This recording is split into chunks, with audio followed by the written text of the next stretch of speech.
Hello everyone, আজকে বানাতে চলেছি চিলি সয়াবিন। তো তার জন্য নিয়েছিলাম একটা ক্যাপসিকাম, কেটে নিয়েছিলাম সুন্দর করে, আর নিয়েছিলাম বেবি কর্ন, দুটো কাঁচা লঙ্কা, সয়াবিন, আর দেখো এখানে দিয়েছিলাম বেবি কর্নটা। এরকম ছোট সাইজের বেবি কর্ন নিয়ে এসেছিলাম, যেটা কিন্তু চিলি বেবি কর্ন খেতেও কিন্তু বেশ ভালো লাগে। তো চলো আর দেরি করব না, এবার সয়াবিনটা কর্নফ্লাওয়ারের সাহায্যে ম্যারিনেট করে নেব। আর এখানে নিয়েছিলাম green chilli sauce, soya sauce আর টমেটো সস।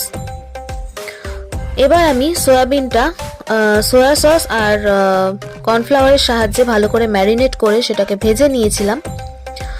এবার দেখো দিয়ে দিলাম tomato sauce, chilli sauce, green chilli sauce, আর দিয়েছিলাম ডার্ক সয়া সস আর লাইট সয়া সস দিয়ে নাড়াচাড়া করে জল ঢেলে দিয়েছিলাম। তারপর হালকা একটু গ্রেভি রেখেছিলাম।